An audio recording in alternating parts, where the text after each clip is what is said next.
हाँ जी पकड़ो जी जरा ये तुसी तको एखा असी पाकिस्तान ने कदे आज़म नाल के पे करने हैं जी तुसा तको ये तको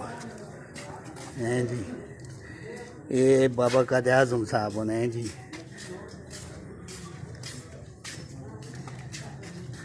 ये तको जी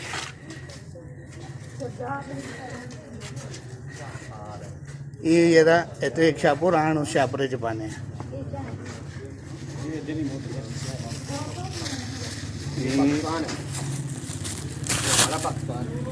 इस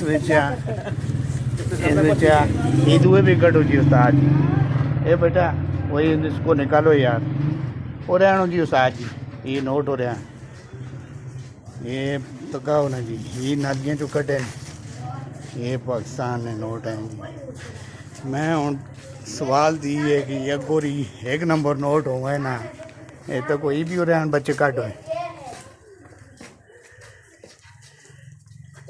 ये मैनू दे दे ये मैनू दे दे ये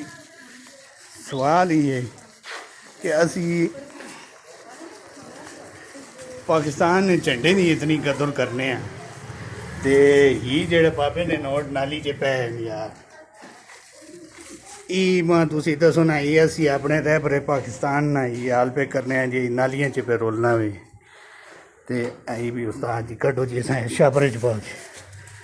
शाहपुरे च मेरा सवाल ही है अपनी आवाम नाल कि यार जिस वेले ही असी अपने रह बरे पाकिस्तान ना ही हाल पे करने हैं मां तुसी दसो ना फिर असां मुल्क ना के हाल बनसी यार ये वो बंदा जिस पाकिस्तान बनाया इसा तुसी नालियां च पे रोलने असी हैं जी ते ही असी अपने लीडर ना अपने रहबरे पाकिस्तान ना हाल पे करने उसने ही इज्जत एहतराम असने दिल च यार पाकिस्तान ना झंडा जिते नज़र आवे असी उसा चुमने हैं चाहने हैं ते जिस पाकिस्तान बनाया उस असी नालियां च पे रोलने हैं ते हुकूमत अगे ही सवाल है कि क्या एजा इदारा एजा कंपनियां एजा कारखाना इजाज़त देती है कि वो एजे जेली कागजात के कदाज उन्हें फोटो ला के तो उस ही नालियां नहीं तो कचरे की जीनत बनाओ है जी तको तुसा रोज़मर्रा जिंदगी के कई जगह ते देर दे नालियां के इस तरह ही कागज़ धुलना नज़र आना उसी यार ही असी लोग अपने लीडर की इज्जत करने वाले लोग हाँ क्या असा ही इन्होंने ही सलूक करना चाहिए ये तो नकली तुसा आम जिंदगी च तक्का उसी शादियां च शादी ब्याहां च असी लोग कंजरां दे असल नोट भी इसी तरह वगाने हैं वो नोट असली नोट भी इसी तरह पैरां तले रुलने उन्हें उत्ते कंजर नचने और यार जिस वेले असी अपने लीडर ना ही हाल करसां मां तुसी दसो ना असां मुल्क च नवसत क्यों ना पैसी असां मुल्क मां तुसी दसो ना केड़े पासों तरक्की करसी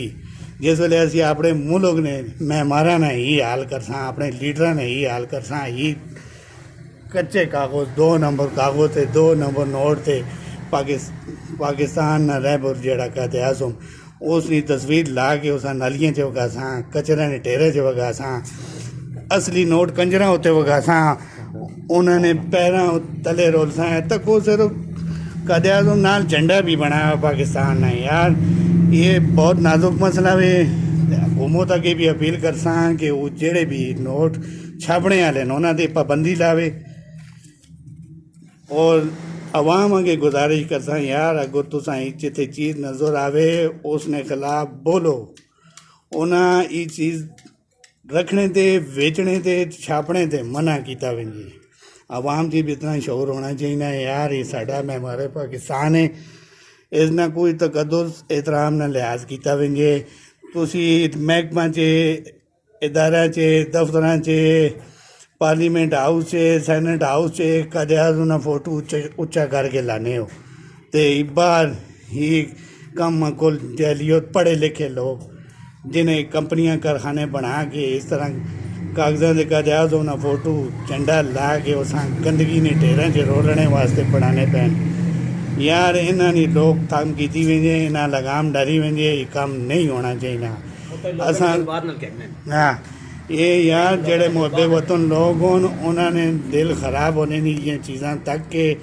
और दुश्मन दूए मुल्कां लोग ताकि वो मजाक उड़ाने साडा यार ये काम नहीं होना चाहिए। ये चीज़ असांजे बहुत ज़्यादा असांजी रगा रगा च वड़ गई तो को असांजे कोई एहतराम नहीं। कई अखबारां तुसी तकने हो सो हदीसां लिखियां हुई कुरान दी आयतां लिखियां हुई गंदगी च रुलियां हुई आम रोज़मर्रा जिंदगी च तुसी तकने हो सो उन्होंने एहतराम नहीं साढ़े लीडर ने एहतराम नहीं मैमारे पाकिस्तान ने एहतराम नहीं तो फिर मां तुसी दसो ना सन मुल्क ना के बनसी यार साढ़े मुल्क केड़े पासों तरक्की करसी जिस वेले तुसी उस मुल्क ने मैमारा ना ही हाल कर 25 साल होया आजाद होया बस तो चला गया 75 साल होया दस पता ही कोनी। हाँ तो असा के पता हो जी असी अपने लीडर ना हाल ही करने पे लिहाजा यार अवाम अगे गुजारिश है तुसी यार इस चीज़ां उठाओ इस चीज़ां ज़्यादा से ज़्यादा शेयर करो। अखबारां च हदीसां नहीं लिखियां होनियां चाहिए कुरान दी आयतां नहीं लिखियां हुई होनियां चाहिए और ये जे कागज़ां च कद आज़म नहीं और पाकिस्तान ने झंडे की तस्वीर नहीं होनी चाहिए जड़ा नालियां च और गंदगी च रुले यार। इसने खिलाफ आवाज़ भरपूर उठाओ इसने खिलाफ सोशल मीडिया पे पोस्टां लाओ वीडियो चाड़ो कमेंट्स करो और इस अवाम यार अल्लाह ही पूछे यार अल्लाह हदायत देवे यार कम अज़ कम जी गल करने वाली उस ज़्यादा तो ज़्यादा जड़ा ना जी सामने आनो माशरे ने और इन्ह चीज़ों तो इजतनाब किया वजे और हुकूमत अगे गुजारिश है कि जेड़े लोग ये चीज़ां छापने पैन उन्होंने खिलाफ सख्त एक्शन लिता वजे और उन्होंने रोकथाम की वजे पाबंदी लाई वजे और उन्होंने लोगों के खिलाफ एक्शन किया वजे जेड़े लोग ये चीज़ां छापने पैन ये चीज़ नहीं होनी चाहिए बिल्कुल नहीं होनी चाहिए। और शादियाँ ब्याहां च भी इस तरह नोटा की बेहरमती नहीं होनी चाहिए उत्ते काजाज होना फोटो पाकिस्तान का झंडा होना जड़ा कंजर ने पैरों तले रोलना पाया होना